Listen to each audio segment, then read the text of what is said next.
The question from the audience is, Councilman, what is your work career history and what other organizations have you been involved in Grand Forks? Sure. Well, when I graduated from high school, I actually took some time off and I worked a job in construction, and I worked at Federal Express.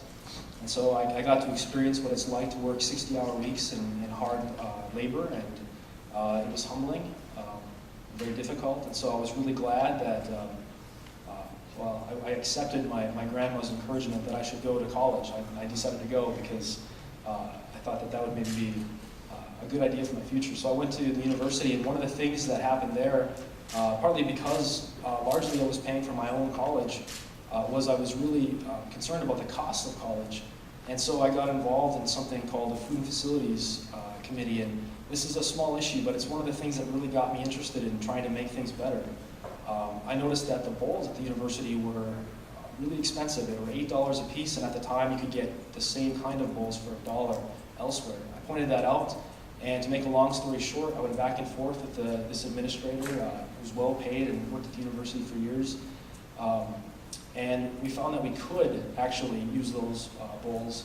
And at the last meeting of the year, he stood up and he said, "We need to stop asking so many questions." And he said this in front of my peers. And so I knew that if there was something like this that could be improved, that wasn't. In fact, there was an outright refusal to improve it, that we could do more like that. And so I got really involved in college in trying to improve things on campus. And it was the same drive that pushed me to run for council, and it's the same drive that's pushed me to go here. Because I think that people have really good ideas and different perspectives than the leaders that are in place here. And we can ask them and go and talk to them, what do you think is good about Grand Forks, and what can we do better? And we can put that together into a long-term strategic plan in order to improve the city. And that's not what I was seeing when I was a freshman in college, and that's sort of what's bringing me to this point. More recently, I got a job at Northland, across the river, and now I'm here. Thank you. Mayor Brown, the same question, your work career history, and what other organizations have you been involved in Grand Forks? Okay.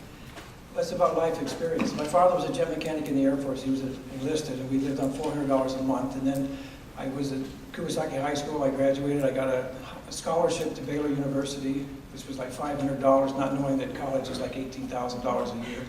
So I went to college in Waco, and then I thought they needed character more than they valued grades, but I worked on the wrong thing because I was working 60 hours a week in Waco Hall with the Carpenters and Earth, Wind and Fire and all these other groups doing their promotions at Grand Forks.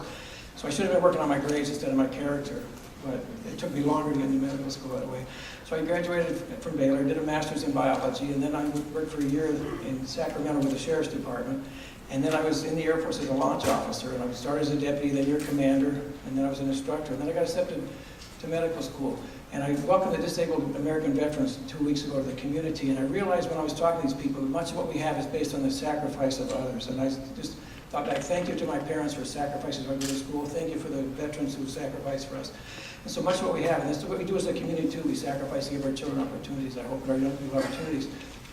When I was a launch officer, I went to medical school, and then the Air Force for 6 years as an OB/GYN doctor, and then I was fortunate to work with Altru. And what organization?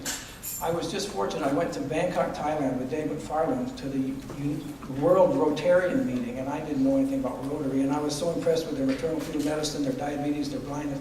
So now I have joined Rotary. Other civic groups, Rotary's going to be the one I think, if I don't get reelected, that'll take up my spare time. Thank you. Would you care to add anything, Mayor Brown? No.